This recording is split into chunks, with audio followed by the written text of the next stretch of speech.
motivation for pipeline. So again, our data set of the week for lecture is these IMDb movie reviews. I'm just going to load them in with the same code as last time. Again, there's just some extra stuff here. I'm not taking the whole data set. We don't really worry about that.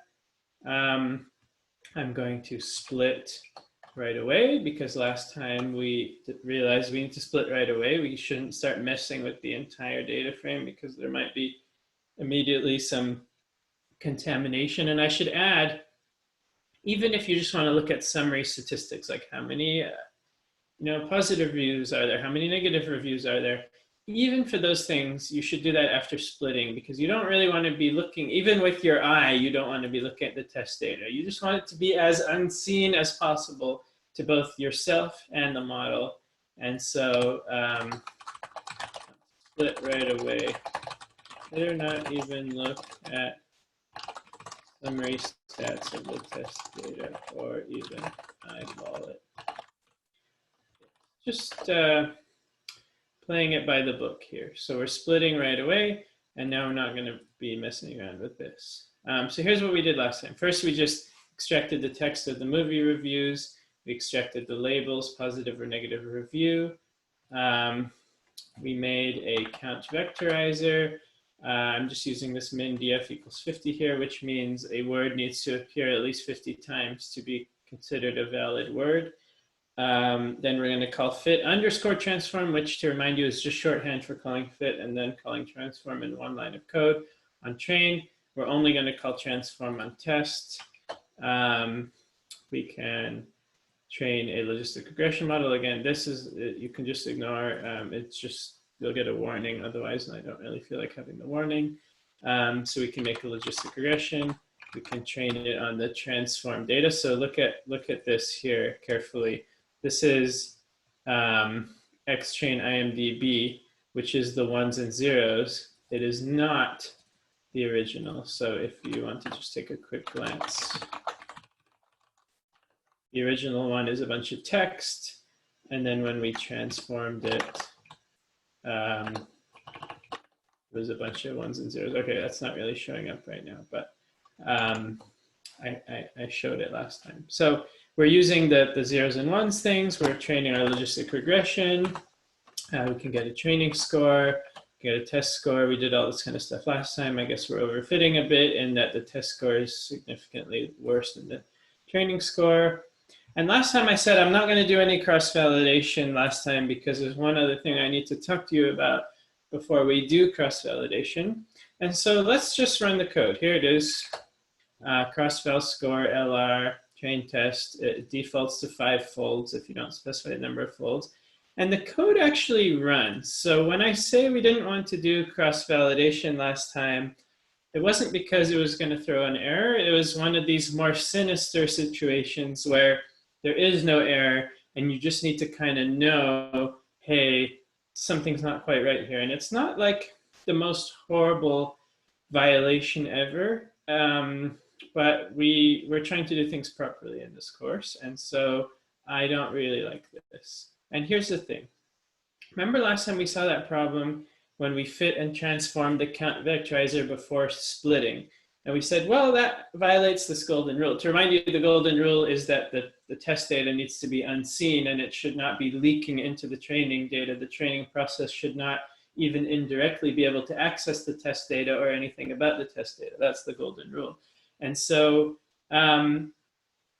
okay, we were well behaved and we split right away and, you know, we get a gold star for that. Good for us. But there is splitting going on inside of cross-val score, because remember what cross-validation is it's splitting and then training on this and validating on that. And so to be very explicit about it, I could just split it manually. I could say this gunk over here takes 4/5 of the data, and this takes 1/5 of the data. And so I could say this is my training part for the first fold and the validation part for the first fold. So, or did I do it backwards? I feel like I did it backwards.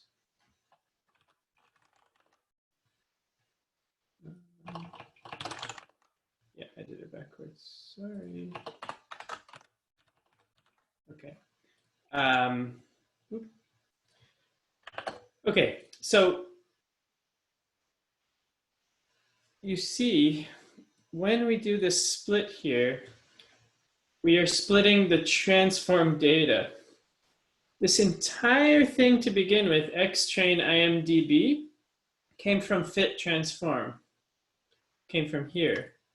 And so this entire thing, xtrain IMDb, was fit transformed on the entire original training set. But when we do cross-validation, we are further splitting the original training set into a train part and a cross-validation part for every fold. And so the validation part in one fold, this, came from a fit transform that looked at the entire original training set. And therefore, this actually knows something about this. And again, this is very subtle. It's not like super obvious. The fold and cross-validation, it's not that it's been fitted before, but it's already been turned from text into the zeros and ones. And so the logistic regression wasn't fitted before, but the count vectorizer was, because the count vectorizer was fitted on this entire training split, but now some of that is becoming the validation split.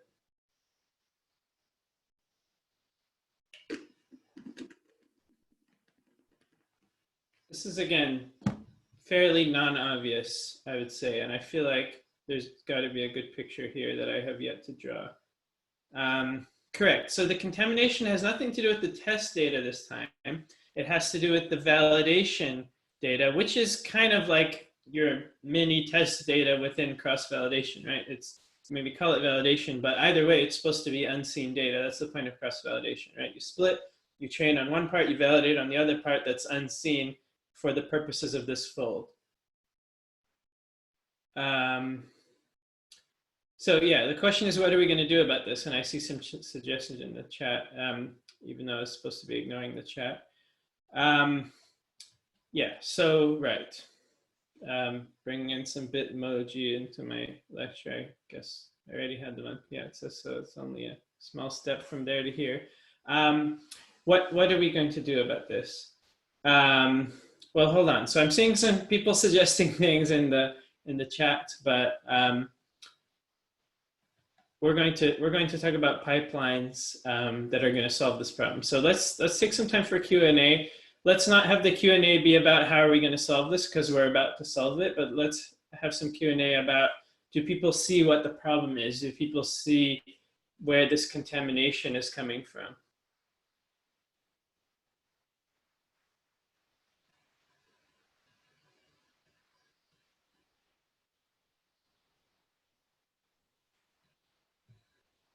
Yeah, there's a raised hand. Go for it. I hope I'll be able to hear. Hello, can you hear? Can't hear.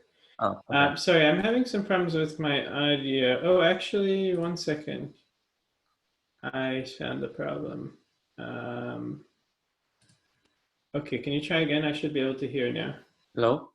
There we go. Go ahead. Okay, yeah, just can you clarify why this problem with this cross-validation happens when we didn't have it before, when we use like a decision tree model?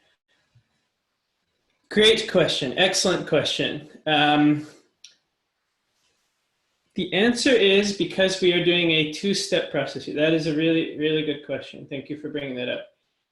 A week ago, on our Cilantro data set, we just had a one-step process. We had our decision tree, or it could have been something else, could have been logistic regression, just going from our raw Cilantro data that you all gave me that data. We collected that data from you, bam, fed it straight into decision tree or straight into logistic regression.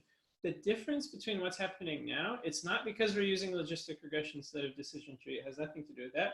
It's because we have a two-step process. We have a pre-processing step, which is the count vectorizer that takes the raw text and turns it into zeros and ones. And then we have the classification step, which trains on the zeros and ones and the labels and trains the logistic regression. So when we introduce that second step, then what happened here is we performed the pre-processing up here. So first we split, train, and test. But here we performed that first step, which was the pre-processing, and then we split again before we did the logistic regression. See, just think about train. Forget about test for a minute. We have this train chunk. We pre-processed all of it, and it's not that each row is getting pre-processed individually. If it was, it would be fine. But no, Count Vectorizer looks at all the rows, makes some decisions about words, and then applies that transformation to all the rows. And so now, in a sense, all the rows have seen something about each other, or the way in which they were pre-processed was affected by all of each other. And so now, every row in X train IMDb has some tiny information in it from every row of the original thing. And now we split again because cross-validation splits again. And so we split into train test, then we did some stuff to it, and then we split again, and then we did the logistic regression. And that's the problem. The problem is you want to do all your splitting and then do all your stuff so that you can make sure you do all your stuff, pre-processing and fitting, only on the train, and bring it to this unseen data that has not been touched in any way. I see. Yeah, thank you very much. No problem. I see another raised hand. Yeah, so could you avoid all these problems if you just did not have a min df and no max iter? Not really, because actually maybe. Okay, that's a really interesting point. So the point is, if you had the most simple count vectorizer in the world that was really just row by row, could you avoid this problem? Even if you didn't have this, the problem would still persist in a very subtle way, which is that it's going to make a column for every word that it sees ever. If you put all the defaults, any word ever gets its own column. And so if you have a word that only appears one time in the entire data set, then it's going to know about that word and it's going to make a column for it. But if after you split the review with that word and it goes to validation, then train still has that column in there that came from that word that it shouldn't know about because that word is stuck in the unseen portion. And so it is a very subtle issue, but we actually care about this issue, and that's going to become more clear next week when we talk about categorical variables. We will think deeply about that problem I just talked about. So nice try. That was very close to being true and something I hadn't thought about. But in general, we don't want to have to go through this thought process every time. We just want to do things properly so that whatever pre-processing we're doing, it's going to be fine. It is a good point, though. Thank you. Okay, I'm just going to take a look at the chat.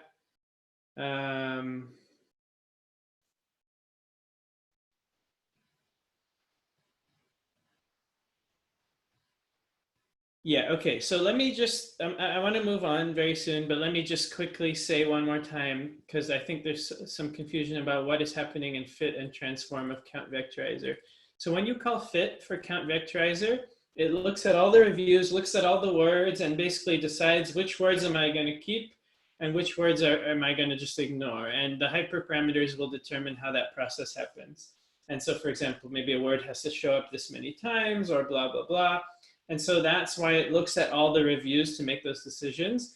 And then when fit is done, all that's really happened is it decides which words is it going to use, and it puts them in some order. Transform is the part where it then turns the raw text into those zeros and ones. So now I'm going to move on in the interest of time. Thank you for that lively discussion. So pipelines are this great thing in scikit-learn that are going to help us in a lot of ways. And so we import them like this. And this is, again, a new type of thing, like logistic regression, decision tree classifier, more things that we'll see. Those are all like classifiers. Count vectorizer is a preprocessor or a transformer, whatever you want to call it. We'll see more of those too next week. pipeline is kind of a third category of thing. It's like a glue to hold together different pieces of your pipeline, hence the name pipeline. And so here's how it works. We make our count vectorizer, we make our logistic regression. We do not fit them yet. We just set them up. We just set them up with our hyperparameters, and then we stick them in this pipeline object. The syntax is a little funky. It's taking in a list. That's why the square brackets. And each element of the list is a tuple, hence the parentheses, with the name of the step and the object. So this says I have two steps, a step that I'm naming countVec that is going to do this, and then a step that I'm naming LR that is going to do that.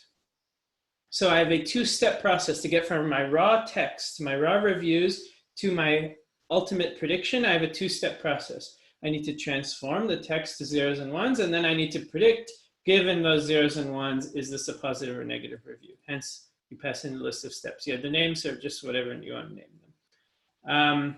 So in general, you can have longer pipelines with like 10 transformers and then some sort of classifier. Here we only have one transformer, but we'll see more next week. And now check this out. Now you actually call fit on the pipeline. And when you call fit on the pipeline, it's basically doing all the steps we were doing before. And this is a little bit subtle. So it is first fitting the count vectorizer on the data. It is then transforming the data using the count vectorizer. And it is then fitting the logistic regression on the transformed data. Because remember, the logistic regression has to operate on the numbers, on zeros and ones. It doesn't know how to operate on text directly. And so it's doing all those three steps in one line. Yeah, so we passed in the raw text here. And this is what, oops, getting ahead of myself. A couple of weeks away. Okay. It fits the count vector. Yeah, it does these three things that I just said. And then when we call predict on the pipeline, look what we're doing again. We're passing in the raw text data, and it's just going to go all the way from here to all the predictions. So when I call pipe.predict, it is going to actually, under the hood here, call transform from the count vectorizer on this thing. Because look at, this is the test data now. It's going to transform the test data using the count vectorizer that lives inside of the pipeline. And then it is going to predict using the logistic regression that lives inside of the pipeline.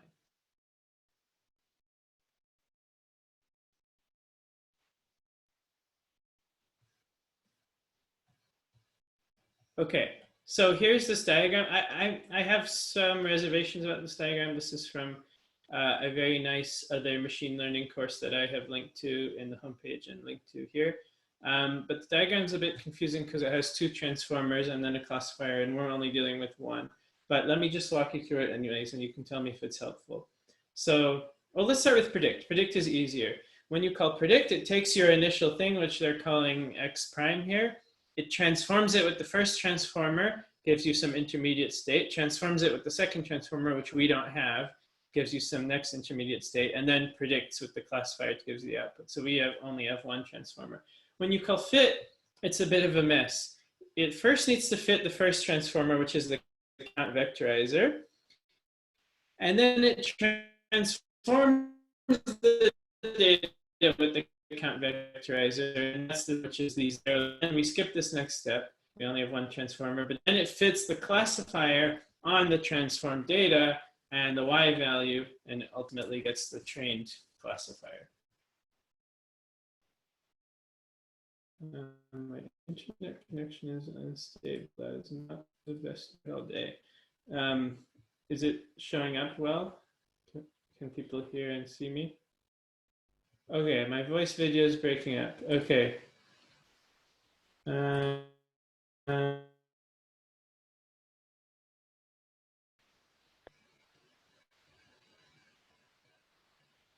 I switched to a different Wi-Fi. Is this better? Okay. I'll make sure to do that. The joys of online teaching, marginally. Okay, well, yes, I will continue. Okay, So what the question is, how does this solve the problem of the golden rule cross-validation thing? So let's think about this line of code. Now we're going to call cross-val score on the pipeline, not on the classifier. And so what's that going to do? Well, remember, what does cross-validation do? It splits, it calls fit, and then it calls score, right? But now, when it splits and then it calls fit, that fit is fitting the entire pipeline, only looking at that training data in the split. And so the other part doesn't get to mess up, doesn't get to contaminate the training data.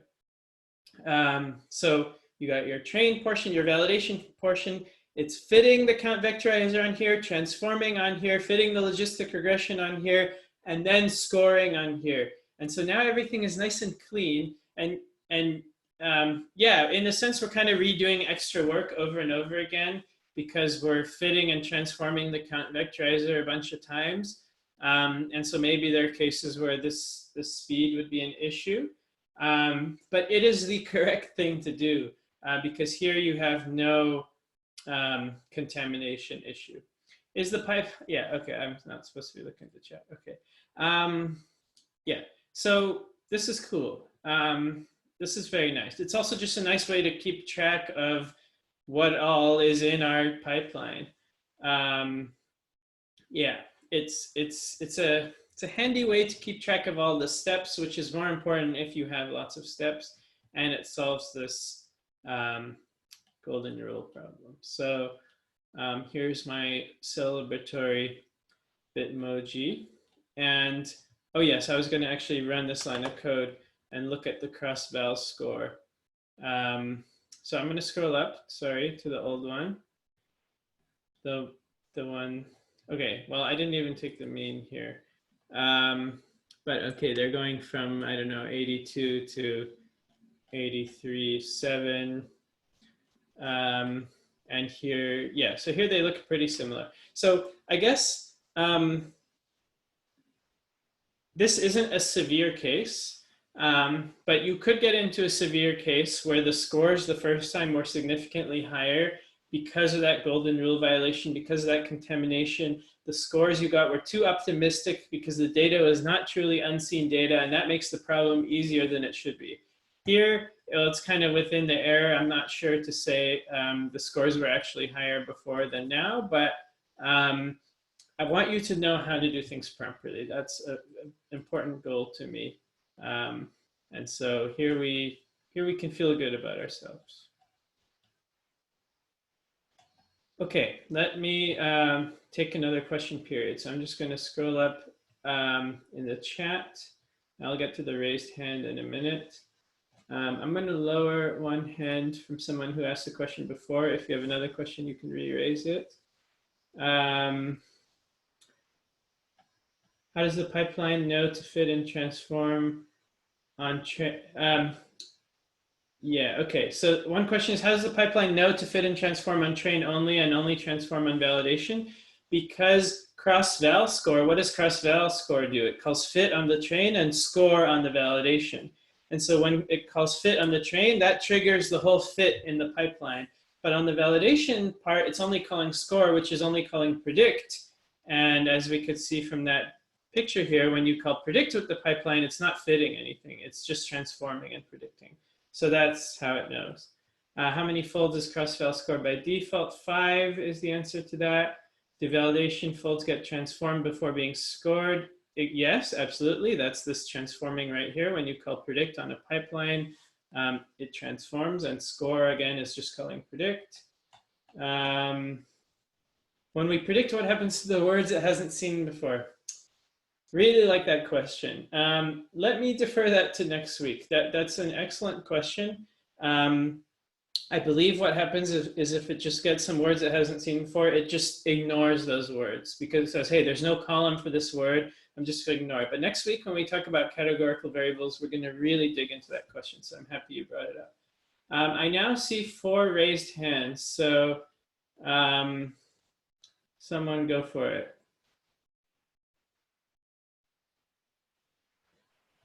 Hello, can you hear me? Yeah. I have a question. for the cross-validation, transform and fitting. Yeah. From what I understand, if we're doing cross-validation without the transform before, every time we fit the model, the logistic regression, we still using the same feature. But in this case, there's a possible chance that we're using different features every time we train the model. So how's that like consistent? Is that okay? Yeah, okay, great question. So the question was, every time you fit Count Vectorizer, you can get basically a different set of features, because Count Vectorizer looks at the reviews it has available to it, and it picks the columns, which are the features. And so you're absolutely right. In the 5 folds of cross-validation, each of those 5 folds might be using slightly different features or words. But at the end of the day, each of those produces a score, and that's what you're averaging. And so at the end of the day, the score is what you really want to know. On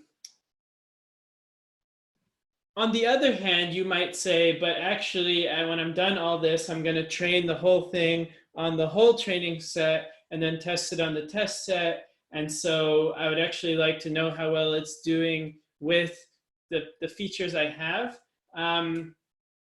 Yeah, that's a bit of a trade-off there. I think it's fine, and I would rather us not violate the golden rule and do things this way with pipelines. And at the end of the day, this is mainly going to be for hyperparameter tuning. You're going to try different hyperparameters and run cross-validation every time. And so it's still going to give you a reasonably good sense of how well you're doing. And at the very end, you're probably going to retrain on everything you have anyway. So I see your point. It can maybe be a bit uncomfortable, but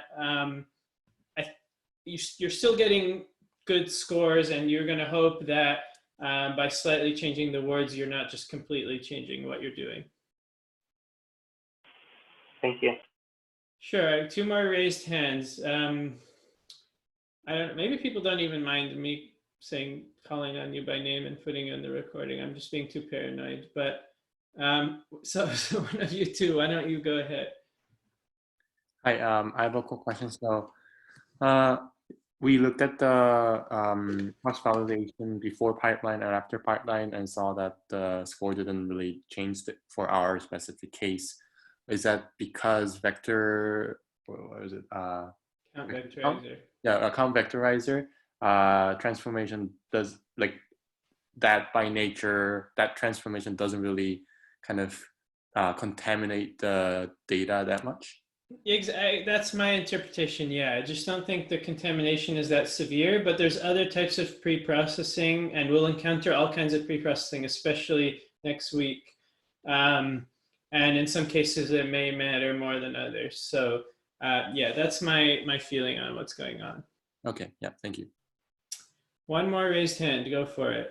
All right, just to solidify my understanding that you said, so basically when they do the cross-validation at each iteration, they're taking the raw data, like not, because the fact that we had that pre-processing before, that's why we had that contamination. But now the source is actually from the raw training data, and then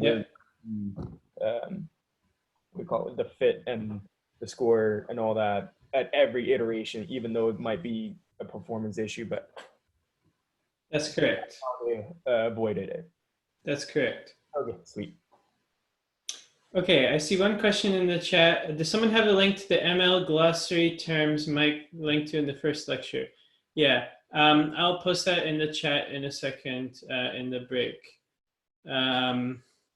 So it is time for the break, 5 to 10 minutes. So there's a survey I want you to fill out. That's, I know I've been sending you a lot of surveys. This should be the last one, but it's basically a, how are things going? This is a chance for you to give me some feedback. It should take you, I don't know, 2 minutes to fill out. So let's take a 7-minute break. Here's the link to the survey. We can resume at 11:45, which is in 7 minutes. And your feedback would be super appreciated. So I hope most of you can fill out the survey. See you at 11:45.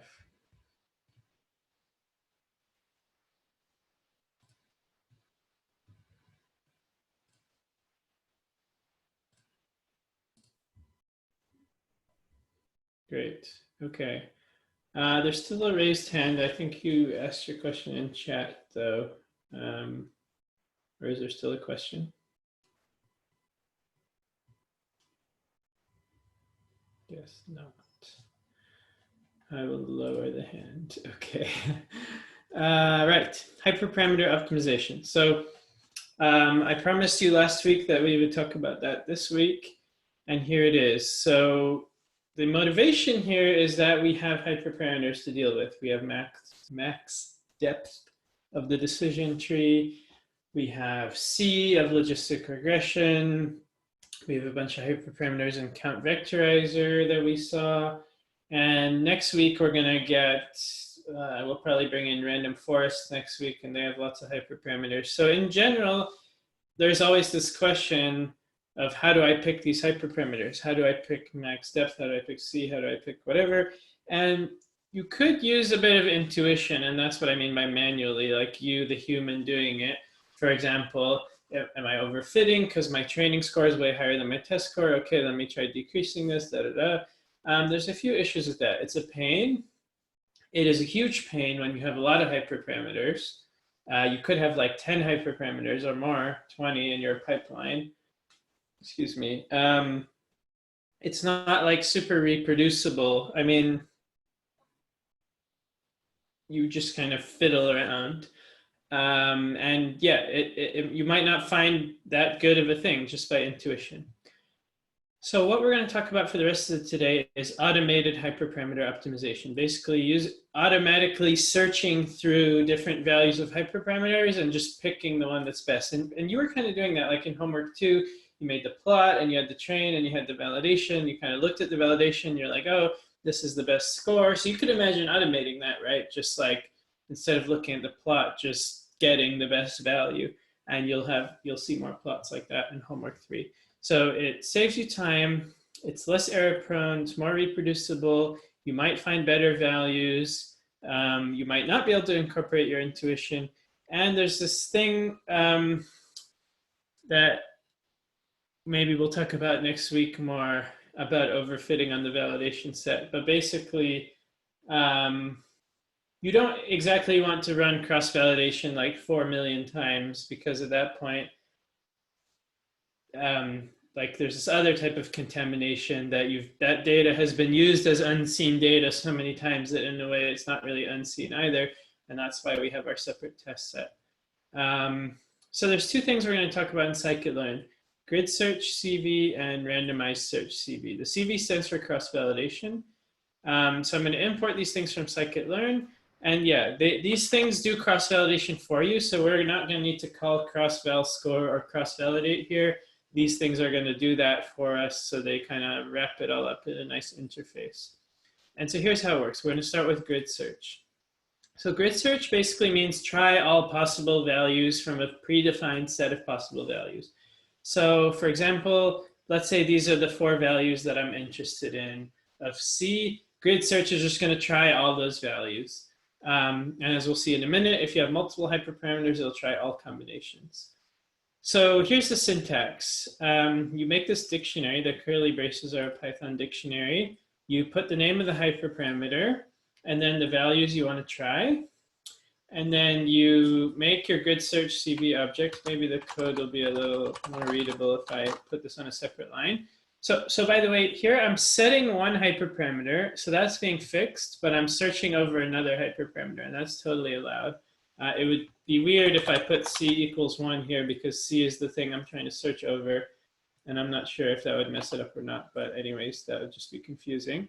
So I make a GridSearchCV object. I give it the classifier, LR. I give it the parameters I want to search through, and then there's a bunch of other things. In this case, I'm just doing verbose.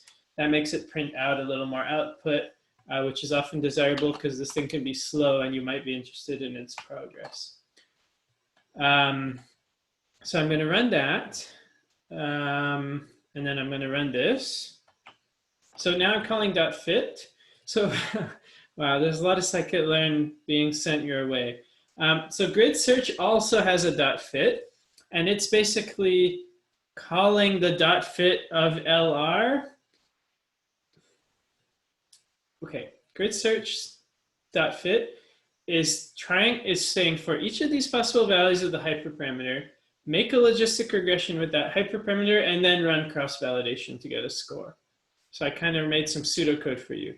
For each value of C, you have cross-validation, which has a bunch of folds. For that fold, fit a logistic regression with that C on the training portion, get a score on the validation portion, take the average of the folds, and then at the end, it's going to see which hyperparameters has the best score. So there's really loops within loops within loops here, because, well, even .fit has its own loops inside that you would learn about in 340, but we're not going to talk about here.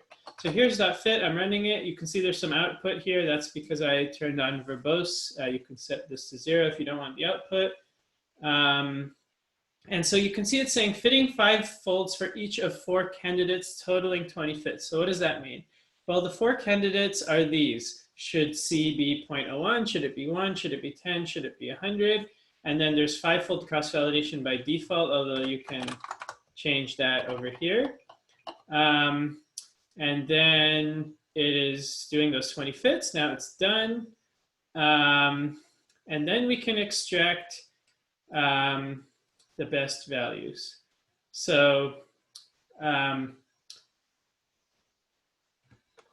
here I get the best parameters. So apparently the best value of C out of those 4 was 0.01. Again, this is according to the cross-validation score for each of those 4 hyperparameters.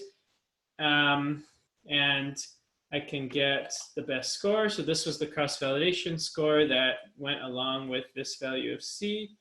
And then we can also get the best estimator. So GridSearch.bestEstimator is saying, here's the logistic regression object that I trained. This is just saving you one tiny little step of making your own logistic regression with the best parameters, just to be extra convenient. It's just saying, oh, here it is already on a silver platter, your logistic regression already set up with the best hyperparameters. And so you could take that logistic regression and make predictions with it like this. There's also some shorthand or syntactic sugar, basically means a shorthand.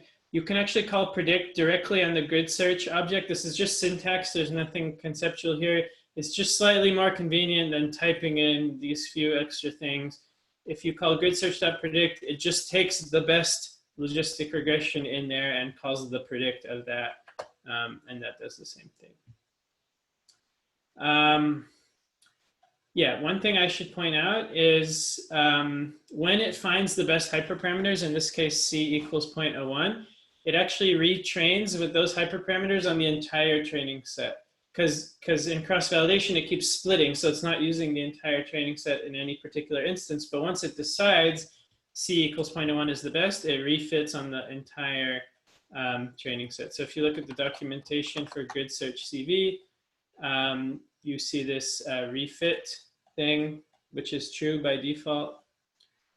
Yeah, should I refit on the whole data set using the best parameters? And so that's true by default. And so that's what it's doing. Okay, let's stop for questions. So I'm just gonna scroll through the chat. Are we supposed to use pipeline here? We're gonna do that in a second, good call. Is C another hyperparameter?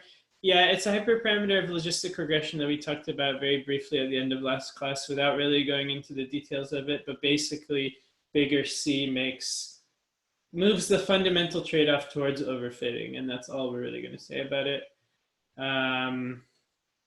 Does the best score mean, so for the best score, it's just taking the best validation score. So it's not looking at the training score at all. It's just taking the validation score to decide which is best, which is a reasonable thing to do. That's often what people do. Yes, we're gonna use pipeline. Can we do similar things with optimizers? I don't know what that means exactly. But okay, Yushi says yes, so I guess yes. Can you explain why hyperparameter search might overfit on the validation set? I'm gonna just postpone that to next week due to time constraints.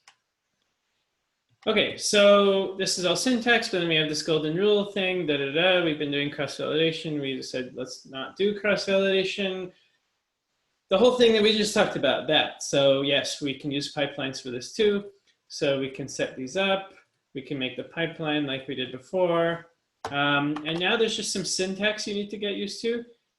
Because we're going to be passing the pipeline into GridSearchCV, if you just tell it, look at the hyperparameter C, it's not going to know, well, hey, does C pertain to countVec or does C pertain to LR? So there's this kind of yucky syntax in scikit-learn that when you set up your parameters, you take LR, so this name needs to match this name, not that name, that's a variable name. This name needs to match this name.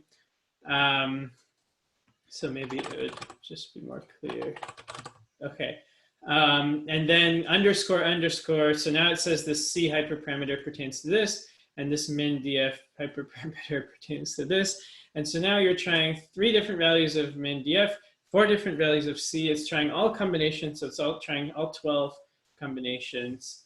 And let's do it.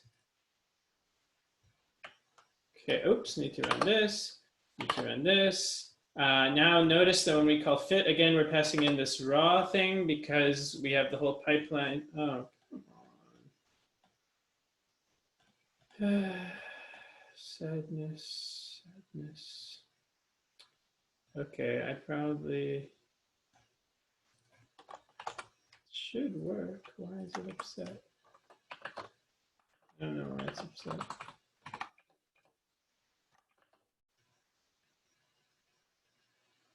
Really should not have been a problem. Anyways, figure that out later. So now it's running. And yeah, a couple things to notice here. So yeah, passing in the whole pipeline. So passing in the raw X. This is important for you to look at. So 12 candidates we just talked about. There's 3 possible values of min df, 4 possible values of C. It's trying all combinations. So 3 times 4 is 12. Then for each one of those 12 things, it's doing 5 folds of cross-validation. So it's actually calling fit 60 times. So you can see this thing can start to get slow real quick. Because it gets slow, I set this n jobs equals -1. And what that does is you don't need to do these things one after the other. You can try C equals 1 and C equals 10 at the same time because they have nothing to do with each other. It's just trying 2 different experiments. And so it seems like my laptop has 8 cores. And if I set n jobs equals -1, it's just going to check how many cores or whatever thingies are available on your computer. And it's going to do them all at the same time. So it's going to do 8 things at the same time. And it should be like up to 8 times faster. So I don't exactly see the harm in setting n jobs equals -1, but for some reason it's not the default. But anyways, I don't see the harm in it, and it definitely makes things faster. You can try it out here. It's saying 44 seconds. I think it would take a bunch longer if I didn't do that. So that is what that is. Then I can get the best params, and now you can see the best params pertain to min df and C. So out of the 12 combinations, this combination was the best. And I'm going to have you think about this on the homework a bit, but ideally you really want to be jointly optimizing the hyperparameters rather than just optimizing min df and then just optimizing C, because they might interact with each other. They might, the best value of one might depend on the value you're using of the other. So that's why we do this. What's funny about this is that these are actually just the defaults. So min df equals 0 is saying there is no minimum. It'll just allow any word. It doesn't matter how many times the word appeared in the whole data set. And C equals 1 happens to be the default for logistic regression. You may find, especially with grid search, when you're not trying out that many values, I'm only trying 12 values, the people who made scikit-learn put a lot of work into the defaults. So often they're actually pretty good. And I think that's actually a very important part of their job because a lot of people are going to use the defaults. So that's very cool. But of course, that's not going to be the case in general. You'll find all kinds of other hyperparameters that are not the default to be the best. Okay, let's keep going. And I think I have a Q&A coming up. Yes, I have a Q&A coming up in like 3 minutes, so we'll get to that. Problems with exhaustive grid search. So exhaustive grid search says you're going to try every single possibility. So if you have 10 hyperparameters and each one has 5 options, you're going to have 5 to the power of 10 possibilities. That's not cool. That's going to take way too long. And of course, you could just not have that many possibilities or not have that many hyperparameters, but it's kind of limiting. So the other type of hyperparameter search that I'm going to talk about, which is available to you in scikit-learn, which I generally favor over grid search, is randomized search. And that's implemented in scikit-learn as RandomizedSearchCV. And basically, it just picks randomly. So you say, you know what, C is going to be between 1 and 100, min df is going to be between 1 and 50, and it's just going to pick randomly in that range for each one. And the nice thing about that is you can just tell it how many runs to do. You could say, you know what, I have time for it to try 100 different things, and it'll just try 100 different random things. And so you don't have to worry about how many possibilities they are or predefine the possibilities in advance. And you can try bigger ranges of values, adding more hyperparameters. Oh, well, I'll talk about this one in a second, actually. Yeah, so people seem to think that this random search is a good idea. And there's this very interesting picture here that I want to show you, and then we'll do the Q&A.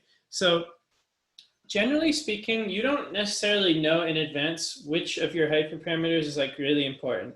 Maybe on one problem, you can set min df to whatever and it's not really going to matter, but C really matters. Or maybe you're only looking in such a small range of C that in that small range of C, it doesn't really matter and you didn't realize you were searching in the wrong range. So it may be that some of your hyperparameters are more important to pick very carefully, and that's what it's talking about, important parameter. It should really say important hyperparameter, and maybe some that don't matter so much.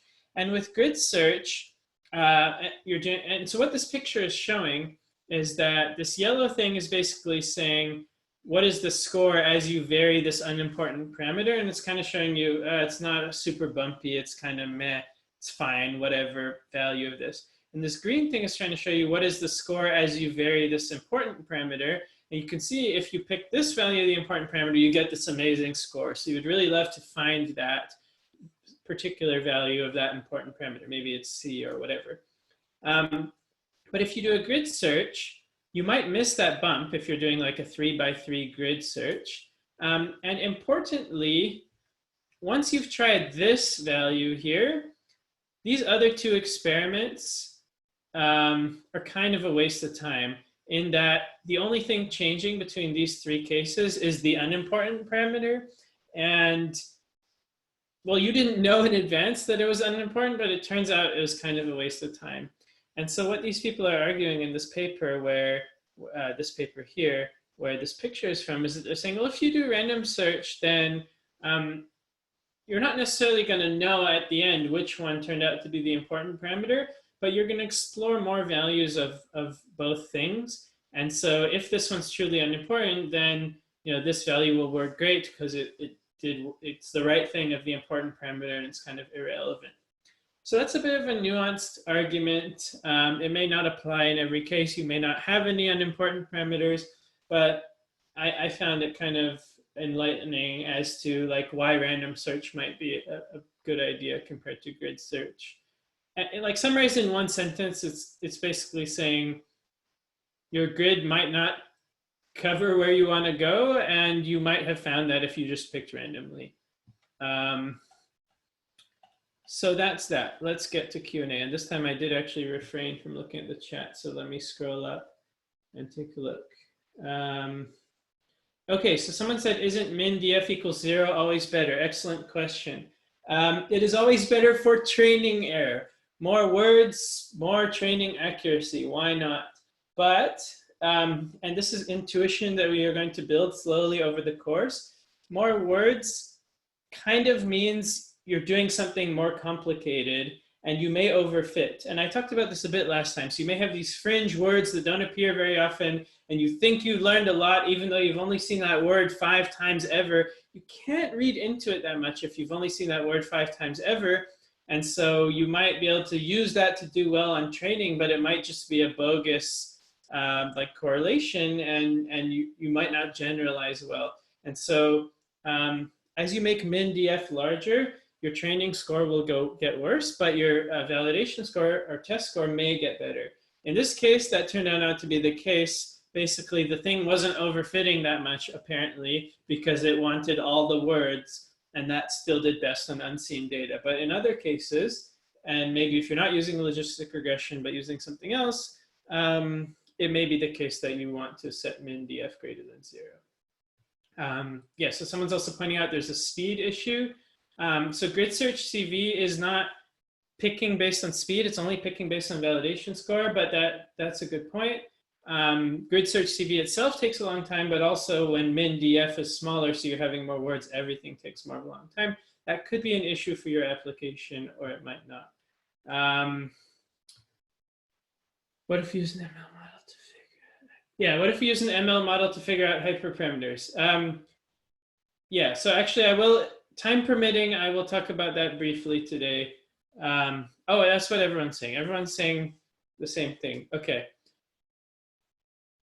Yes, you can do something smarter than grid search or random search, and I will show that today briefly until we run out of time. I will not go into the details, but I will show you how to do it.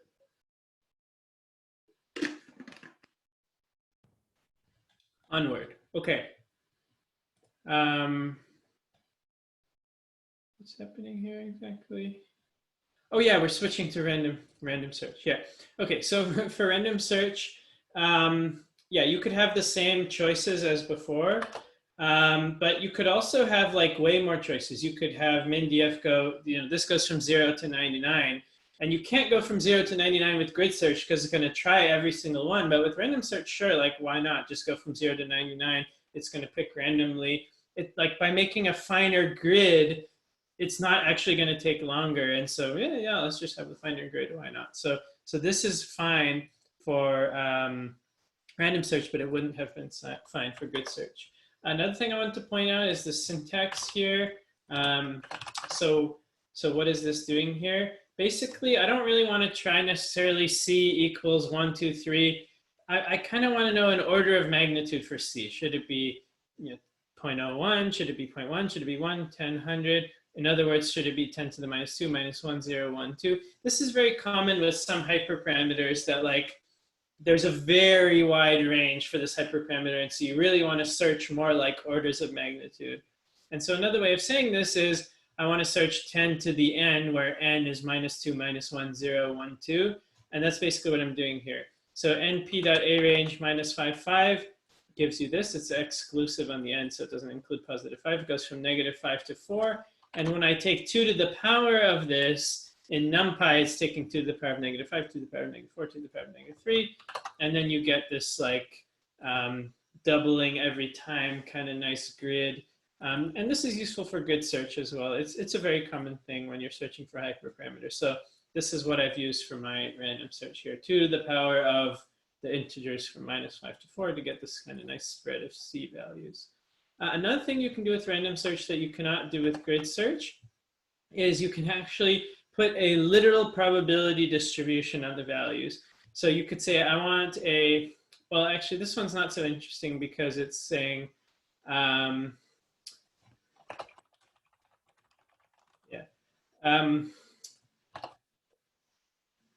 so this is basically saying it's a random integer from 0 to 300. And this is saying that too, but the thing is, min-df is an integer. It's like how many times does the word have to appear? C doesn't have to be an integer. So you could actually put a probability distribution, like an exponential distribution, or not really a Gaussian because C can't be negative. But for those of you who have done some probability, you can actually pick any probability distribution. And then when it picks random values of C to try, it'll draw from that probability distribution, which is kind of cool and fancy. So yeah, this is kind of lame because I should have picked a continuous probability distribution for this continuous variable. Okay, maybe I'll get to that at some point. Okay, so going back to here, the one we looked at above, here's my randomized search CV getting created. So I pass in the pipeline, I pass in these parameter choices. Now I have this new thing, n-iter. With grid search, you didn't have to specify the number of iterations because it was implied by how many choices were there. Here, excuse me, I can pick any number of choices I want. And so, you know, the bigger this number is, the longer I'm going to have to wait, but hopefully the better results I will get. I have verbose, we had that before. I had njobs, we had that before. Now that there's randomness, I can pick a random state like for reproducibility, but I'm just doing that for my lecture in case you're following along and you want to see the exact same things, but you don't actually have to do that necessarily. And then it's the same thing, same dot fit as we saw before. And now it's off to the races. And again, it's for each of these 12 iterations, it's picking randomly from what I specified up here, and then it's doing 5 folds of cross-validation. So we don't actually know what 12 things it's going to try until it's done, and then it's going to tell us, hey, this is what I tried.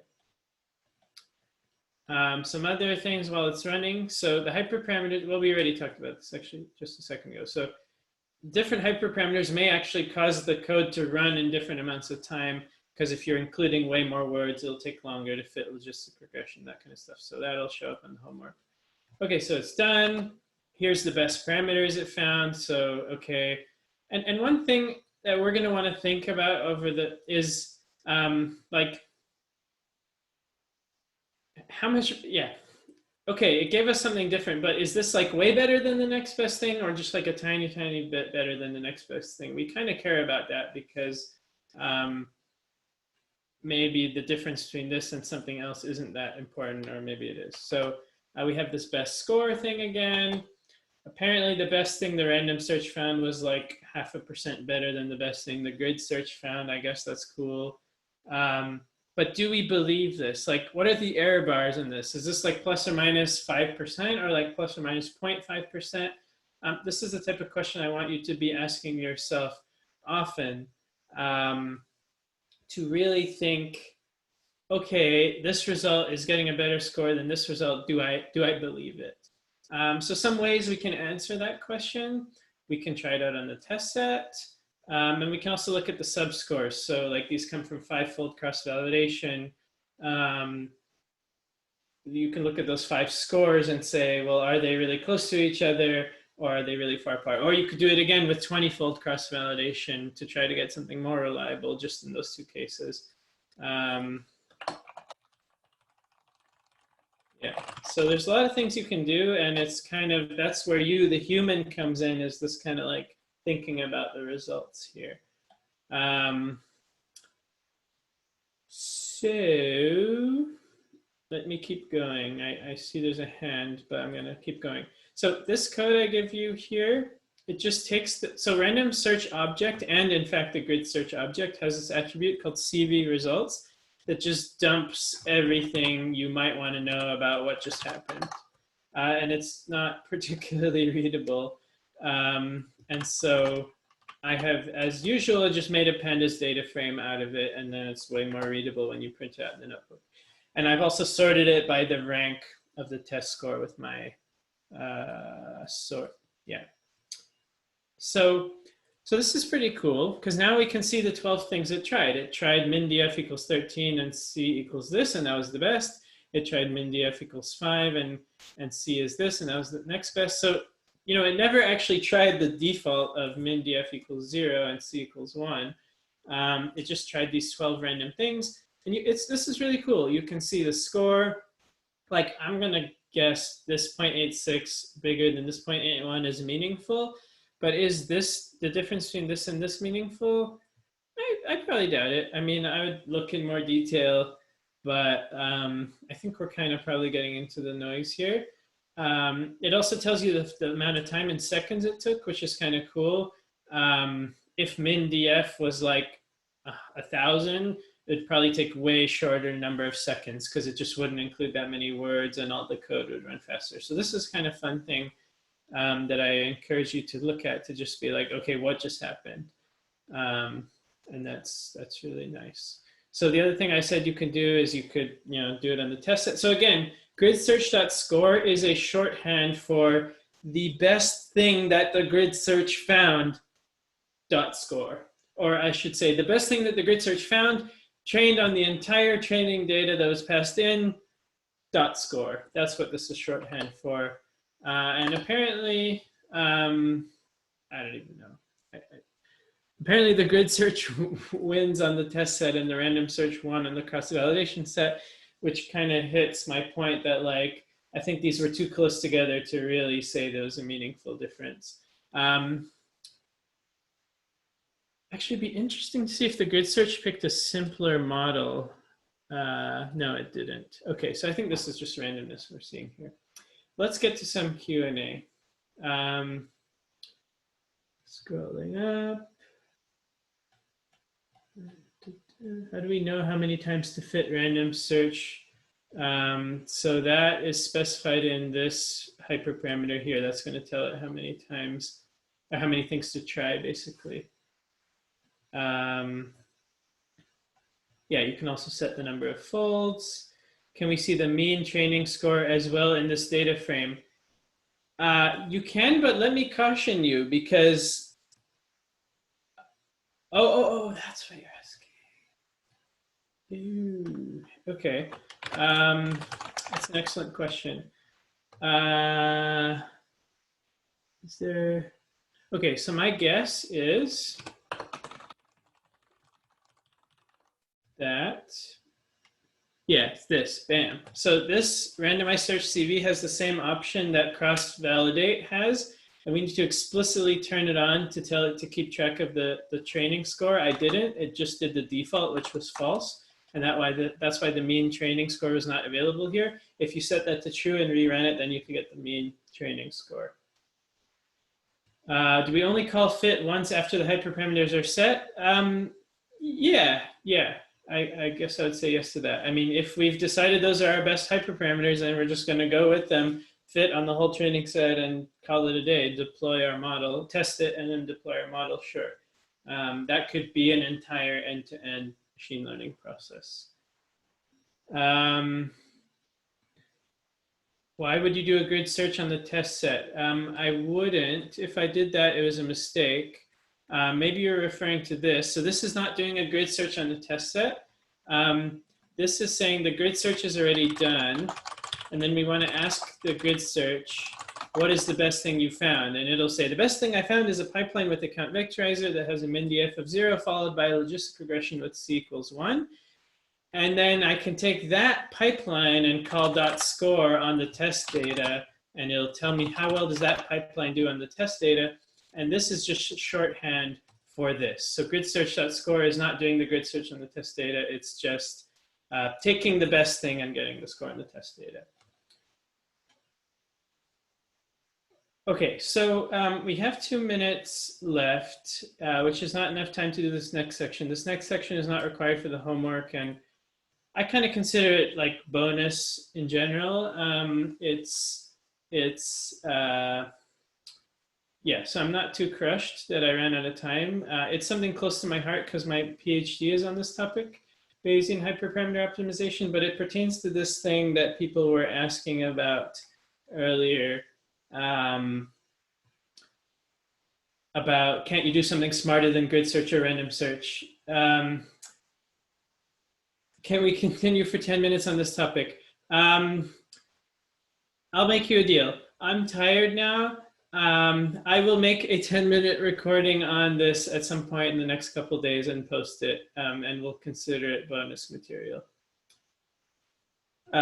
So let's end now, and yeah, see you whenever. See you Tuesday. Have a nice weekend.